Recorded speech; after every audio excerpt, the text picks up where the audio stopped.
Doctor Nikita, warm welcome on unique achievers show. तुमचं खूप खूप स्वागत आहे. हे खूप धन्यवाद. चांगलं वाटतंय की आमच्या युनिक अचिव्हर्स वरती ऍज अ टीम मेंबर म्हणून तुम्ही आहातच. आता एक सातारामध्ये तुमचं काम चालू आहे. हो. डॉक्टर म्हणून तुम्ही पेशंटला बघतात. आम्हाला तिकडचं वातावरण समजून घ्यायचं आहे की बाबा आयुर्वेद फील्ड सातारामध्ये कसं काय करतोय आणि तुम्ही आयुर्वेद फील्डमध्ये डॉक्टर कसे झालात हे सगळं समजून घ्यायचं आहे. ह्याच्या अगोदर मला तुम्हाला एक छोटस प्रश्न विचारायचा आहे, बेसिक प्रश्न, जसं की बा तुमचं ह्याच्यात इंटरेस्ट कसा आलाय, तुमची स्कूल लाईफ काय होती, थोडक्यात सांगा एक 5 मिनिटात. थोडक्यात म्हणायचं गेलं तर कसं आहे, आता एवढी वर्ष मी हं, शॉर्टकट मध्ये अशी सांगू शकत नाही. हं, पण एवढं मात्र नक्की सांगेल की जे आमचं शालेय जीवन आहे ना, त्याच्यामध्ये आमच्या आई वडिलांचे संस्कार हं, सगळ्यात महत्वाचे होते. त्यांनी आम्हाला पूर्ण म्हणजे सगळ्या करिक्युलर ऍक्टिव्हिटीज मध्ये आम्हाला लहानपणापासूनच पार्टिसिपेट करायला लावलेलं. त्यामुळे आम्हाला तसं स्टेज डेअरिंग म्हणा किंवा सगळ्या गोष्टींची ओके. आधीपासून सवय होती. पण ह्या गोष्टी जर आई वडील हं, तेवढे कॉपरेटिव्ह असले, करणारे असले तरच होतं. त्यामुळे ह्या सगळ्या गोष्टींमध्ये पहिला हं. महत्वाचा वाटा म्हणजे माझ्या आई वडिलांचाच आहे. आणि दुसरी गोष्ट म्हणायची म्हटलं तर आयुर्वेदामध्ये येण्याचा दृष्टिकोन म्हणजे माझी मम्मी हं. पोलीसमध्ये आहे. आणि वाव. पोलिसांचं काम म्हणजे तुम्हाला माहितच आहे, आता आम्हाला हेक्टिक भीती काम वाटायला लागली असते. आहे की बाबा काय रॉंग आम्ही विचारलं तर आम्हाला डायरेक्ट. नाही नाही, म्हणजे तसं ती निर्भयामध्ये होती. म्हणजे तसं काम वगैरे सगळं चांगलं होतं. पण कसं झालं, तिला एक रिमॅटॉइड आर्थरायटिस म्हणून एक डिसीज आहे, तो तिला झाला वयाच्या 35व्या वर्षी. म्हणजे खूप कमी वयामध्ये संधिवात आमातासारखी गोष्ट होणे.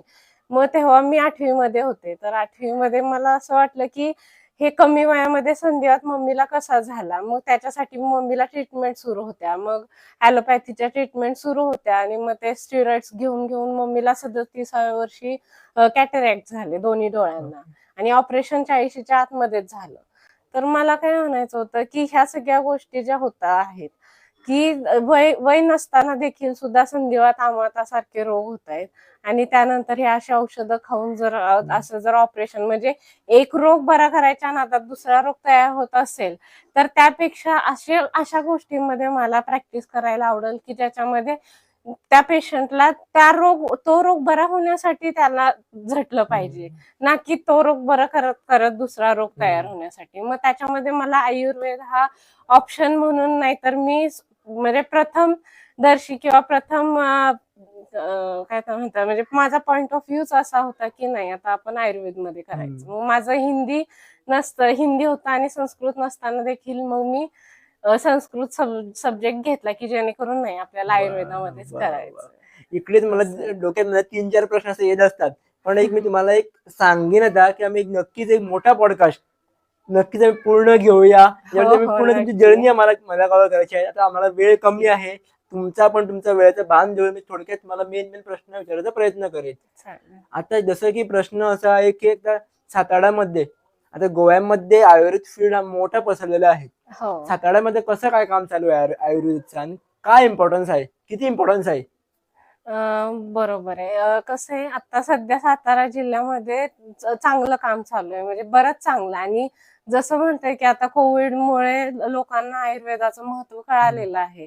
इव्हन म्हणजे माझे जे गुरु आहेत त्यांनी सुद्धा कोविडमध्ये खूप म्हणजे लिटरली त्यांची टीम बनवून त्यांनी पूर्ण कराड तालुक्यामध्ये त्यांनी औषध वाटप केलेले, की जेणेकरून कोविडचं प्रिव्हेंटिव्ह मेजर म्हणून सुद्धा आणि क्युरेटिव्ह मेजर म्हणून सुद्धा. तसेच बाकी भरपूर म्हणजे आमच्या इथे कास पठाराच्या अलीकडे प्रकृती हेल्थ रिसॉर्ट म्हणून आहे. तिथे सुद्धा चांगल्या प्रमाणामध्ये आयुर्वेदाची ट्रीटमेंट होते. त्याच्यामध्ये पंचकर्म देखील होतं. ओके. मग तिथे तर पूर्ण म्हणजे सेलिब्रिटीज पासून सगळे लोक येतात. ओके. असं आहे. आणि ओपीडीज म्हणायला गेलं तर खूप म्हणजे कसं आहे, मेन आम्ही कसं आहे काउन्सिलिंग वरती, कन्सल्टेशन वरती जास्त भर असतो आमच्या आयुर्वेदामध्ये. आम्ही फक्त औषधाने बरं करत नाही. तर त्यामुळे ह्या सगळ्या गोष्टी एकत्र पाहता आमच्या आयुर्वेदाचं प्रॅक्टिस हे एका निसर्गरम्य वातावरणामध्ये म्हणजे सातारा जिल्ह्यामध्ये होतंय. त्यामुळे अजून चांगलं त्यांनी फरक पडतोय. आता एक असं. असं एक प्रश्न सहजच उठेल की आता एक बा आयुर्वेदिक फील्ड ग्रो होण्यासाठी हम्म. साताऱ्यामध्ये आम्हाला काय काय केलं पाहिजे, कारण आम्हाला एक ॲलोपॅथीकडून दूर व्हायला पाहिजे. हम्म. त्यासाठी मी काय काय केलं पाहिजे आणि ॲज अ डॉक्टर म्हणून तुम्ही काय सजेशन देतात तुम्ही? सजेशन म्हणजे आता कसं आहे माहितीये का, की आयुर्वेदमध्ये म्हणजे मी स्वतः वैद्यांना सुद्धा सांगू इच्छिते आणि जे आपले नॉर्मल जे लोक आहेत ना त्यांना सुद्धा सांगू शकते, की कसं आहे माहितीये का, की आयुर्वेदामध्ये प्रॅक्टिस करताना एकतर वैद्यांनी ना पूर्णपणे प्युअर प्रॅक्टिस करणं गरजेचं आहे.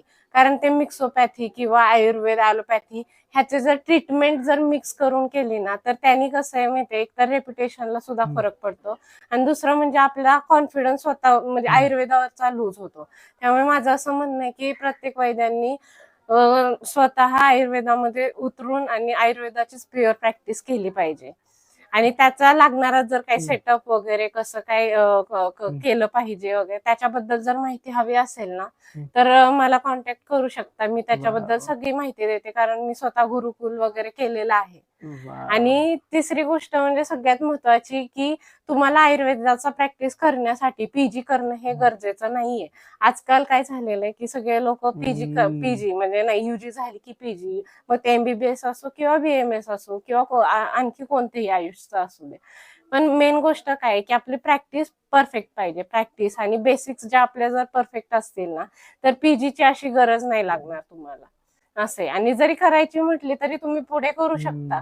पण मेन गोष्ट काय, की सुरुवात केली पाहिजे. त्यासाठी तुम्ही सुरुवात करा. तुम्हाला सेटअप पासून आणि इव्हन मी स्वतः एक प्रॅक्टिकल सिलेबस तयार करत आहे आयुर्वेदाच्या रिलेटेड, की बाबा जेव्हा ज्यांना कुणाला प्युअर प्रॅक्टिसमध्ये उतरायचंय त्यांनी मला भेटून मी म्हणजे स्वतः मी गुरुकुल घेतणार म्हणजे घ्यायला आता सुरुवात करणारच आहे 1 महिन्यामध्ये. तेव्हा मग कसं आहे मी त्यानुसार त्यांना सांगेन, की कसं सेटअप करायचा, कसं पेशंटची ट्रीटमेंट वगैरे कशी करायची. आणि जे म्हणतात, की आयुर्वेद हा ऑथेंटिक आहे, ओल्ड आहे, पण त्याच्यासोबत त्याची पोटेन्सी राहिली पाहिजे. तर त्यासाठी म्हणून काय-काय केलं पाहिजे आपण, कसे त्यांना दाखवलं पाहिजे, आपण ॲश्युरन्स कसा दिला पाहिजे आणि त्यासाठी कसे प्रयत्न केले पाहिजेत, ह्या सगळ्या गोष्टी मी त्याबद्दल समजून सांगणारच आहे आता सगळ्यांना. तुम्ही एक महाराष्ट्राचे डॉक्टर आहात. गोव्यात आम्ही पॉडकास्ट करतोय आणि बेसिकली आमचे 90% पॉडकास्ट असे कोकणीत असतात. तर हां. तुम्हाला मी असं एक विचारेल, की आता एक महाराष्ट्राच्या डॉक्टराकडून, आयुर्वेदिक डॉक्टराकडून गोव्यातल्या लोकांनी काय शिकलं पाहिजे?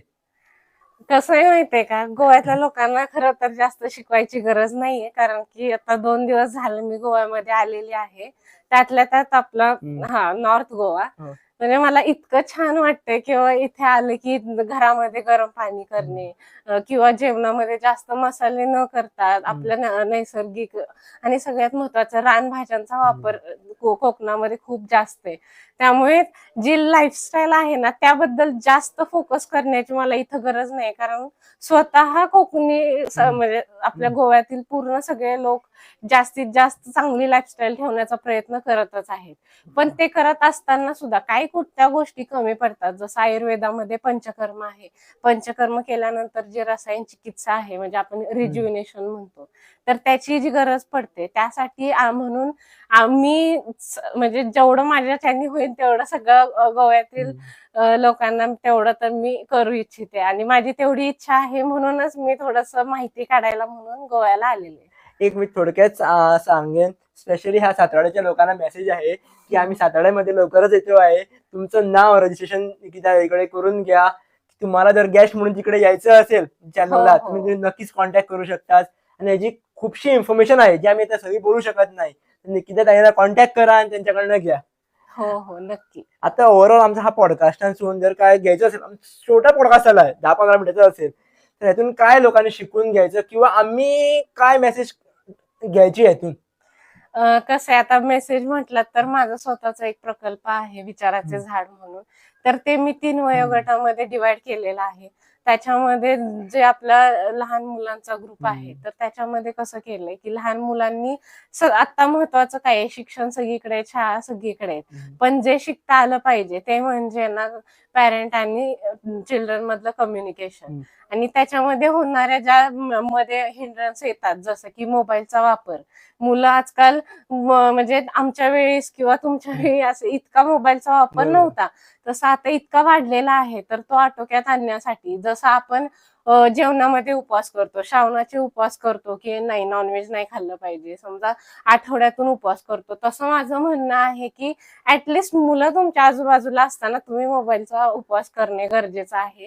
जेणेकरून काय आहे, की मुलांवरती एक पारंपरिक आणि चांगले संस्कार, बेसिक बरोबर. संस्कार हे तसे चांगले झालेच पाहिजेत. नंतर मोबाईल हाताळायला लागणारच आहे, गरजच आहे. आता बरोबर. AI वगैरे, हो. आता खूप सोशल मीडिया आहे.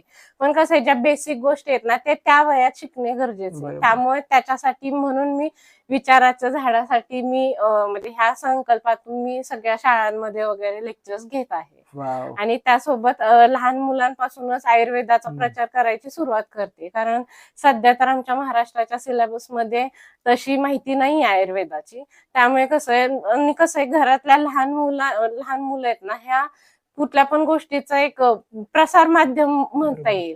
त्यामुळे कसं माझं म्हणणं आहे, की त्यांना जर ह्या गोष्टी हळूहळू कळायला लागल्या तर ते त्यांच्या घरातल्यांना सांगतील. मग घरातले तर प्रत्येक वयोगटातील मुलं म्हणजे लोक असतात. मग त्यामुळे त्यांना मदत होईल त्यांनी.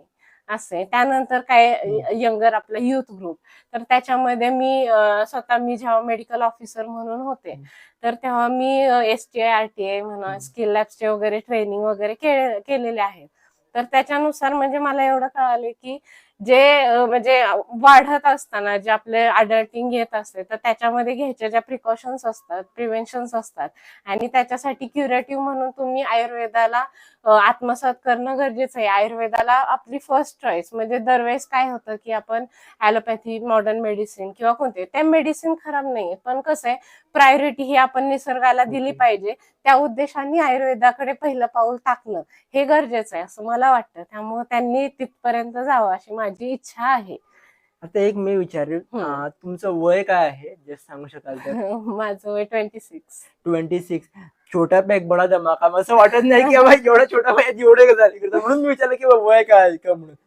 नाही, कालच आयुर्वेदा डे झाला आणि काय झालं, तिथे आता मी डेलिगेट्स म्हणून होते, पण तरी सुद्धा सगळे मला म्हणते, मॅडम स्टुडंट्स जेवणाची व्यवस्था तिकडे, स्टुडंट म्हणजे सगळ्यांना असं वाटतं की मी खूप लहान. मी तुम्हाला जे विचारणार होतं की 21 मला असं वाटलं, पण तुमचं एक्सपिरियन्स मध्ये म्हटलं की तुम्हाला विचारावं की तुमचं वय काय आहे का म्हणून. कारण म्हणजे एवढं तसे कमी 4 वयात एवढं वर्ष गजाली करतात, खूप छान आहे. 4 वर्ष झाले मला प्रॅक्टिस करून, वाव. आता चालू आहे सगळं. आणि कसं आहे, मी सगळ्या गोष्टी ट्राय केलेल्या आहेत. म्हणजे मी जसे कर्नाटकला माझं BAMS झालेलं आहे, तिथून आल्यानंतर मी गव्हर्नमेंट हॉस्पिटलला होते. त्यानंतर मी म्हणजे आयुर्वेदाचं मी गुरुकुलला होते. त्यानंतर गुरुकुलवरून परत मी प्रायव्हेट हॉस्पिटलला पण प्रॅक्टिस करत होते. तिथून परत मी गव्हर्नमेंटमध्ये आले. मग मेडिकल ऑफिसरचं झालं. आता म्हणजे लास्टचं तेच होतं. म्हणजे मी इतके जॉब चेंज केले, पण म्हणजे मला असं वाटायचं की अरे आपण हे करतोय, आपल्यात स्टॅबिलिटी असली पाहिजे. ह्या गोष्टी म्हणजे मी स्वतःचं आत्मपरीक्षण करायचे. पण नंतर मला ह्या गोष्टी कळाल्या की नाही, आपण हे जे आत्मपरीक्षण करतोय ना, हे आपण फक्त आपण इथून तिथं जातोय ह्याचं करतोय. पण ते करत असताना जो आपला एक्सपिरियन्स आहे, म्हणजे आता मी 4 वर्षामध्ये जो एक्सपिरियन्स घेतला, तो लिटरली म्हणजे माझं म्हणायचं झालं तर 50 मधल्या लोकांना जसा एक्सपिरियन्स आलाय तसा मला आलेला आहे. कारण वेगवेगळ्या लोकांची वेगवेगळ्या ठिकाणी त्यांच्या बरोबर काम करत असताना कळतात गोष्टी की नाही, आपलं कुठं काय चुकतंय का, किंवा आपलं काय बरोबर आहे की जे लोकांना पटत नाहीये. मग तेव्हा त्यासाठी आपण काय केलं पाहिजे. त्यासाठीच म्हणजे मी स्वतः, कसं माझी मम्मी पोलीसमध्ये, त्यामुळे सरकारी नोकरी, मी स्वतः सुद्धा प्रयत्न करत होते की बाबा नाही, आपण सरकारी ह्याच्यासाठी प्रयत्न करावा.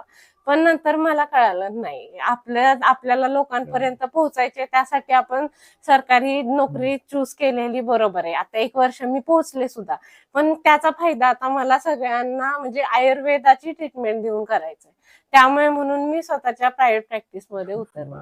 तर ह्या आमच्या कॉन्व्हर्सेशनतून मी जे शिकलो ते मला सांगायला आवडेल थोडक्यात. कन्व्हर्सेशनप्रमाणे मला जे कळालं ते की प्रत्येकाने इंडिपेंडंट व्हायला पाहिजे. बरोबर. प्रत्येकाने आपली हॉबी मेंटेन केली पाहिजे. प्रत्येकाने आपली हॉबी मेंटेन केली तर छोटा पॅक बडा धमाका होऊ शकतो.